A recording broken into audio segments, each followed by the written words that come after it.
After I got out of the service in 2006, I struggled quite a bit reintegrating back into civilian life, dropping out of school, I think 4 times, just like not, it wasn't a good transition. It was rough understanding that I wasn't able to connect with most people. And that was partially my fault because I didn't feel that anyone would be able to understand my experience. Wisconsin not being an active duty state, there's not a lot of military folks that are just kind of around to connect with.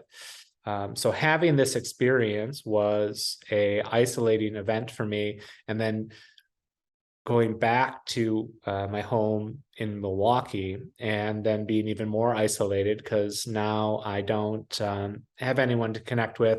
I don't have anyone who has this shared experience. I don't feel that anyone wants to know or understand it more deeply. So what that ends up doing is it ends up compounding isolation. So throwing in the isolation with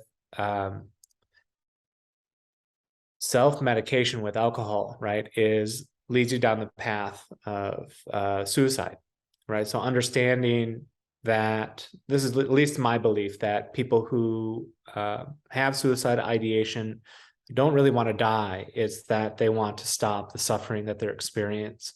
And this is the only way that they feel they can end suffering in their lives, right? And this is exacerbated by isolation, self-medication with alcohol, which is a depressant. So on top of post-traumatic stress, on top of dealing with moral injury, you're just adding fuel to the fire with alcohol. So that really amplifies your suffering even more. So understanding that I was in a position where it's just like, I don't want to continue to do this. If this is what life has to offer, which is basically all I've seen so far is just pain and suffering and death and the worst that humanity has to offer. Like, why would I continue to want to be here, right? And understanding that, like, coming out of that situation, coming out of the military where I have purpose, there's honor, there's integrity, there's good and bad leadership is not like anything, in the civilian world, right? So you're caught in this world now where it's just like, I don't even know what I'm here to do anymore, right? Because you've lost your purpose, you're isolated, everything's amplified and amped up, you're suffering, right? And then, because then suicide becomes an enticing option because you feel that it's your only way out or your only option. And on top of that, at this point, I think this was 2012, 2013 in the timeline, having friends that are dying by suicide, right? And seeing it and being like, I can't believe that person's gone now. And then saying to yourself, but I understand. Like, I understand, it sounds dark, but it's like, I understand why they went through with it or, had success in suicide.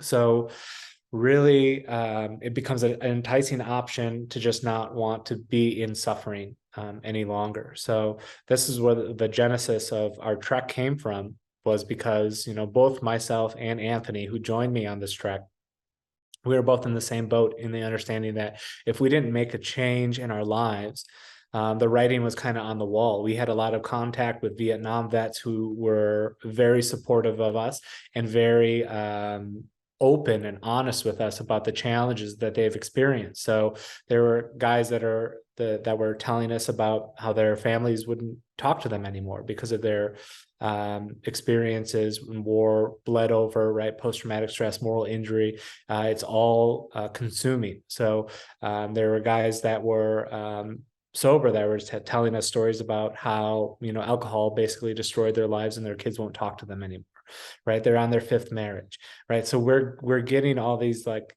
people around us saying like, hey, if you don't do something now about this, here's an example of what it could be. And we're both like, we need to do something immediately. Otherwise, 1, we're going to die, or 2, we're going to end up basically, homeless, or all the other challenges that the veteran community are facing. So we decided to break the cycle, break the pattern with Trek, right?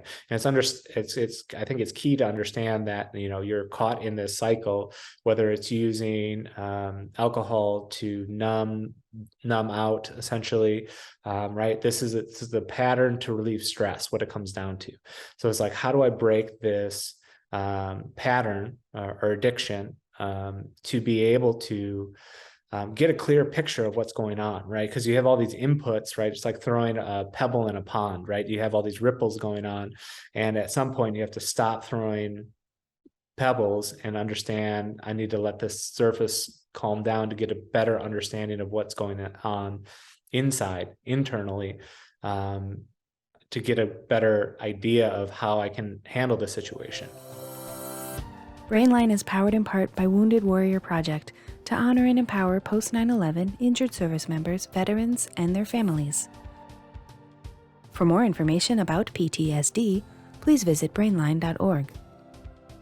BrainLine is a service of WETA, Washington, D.C.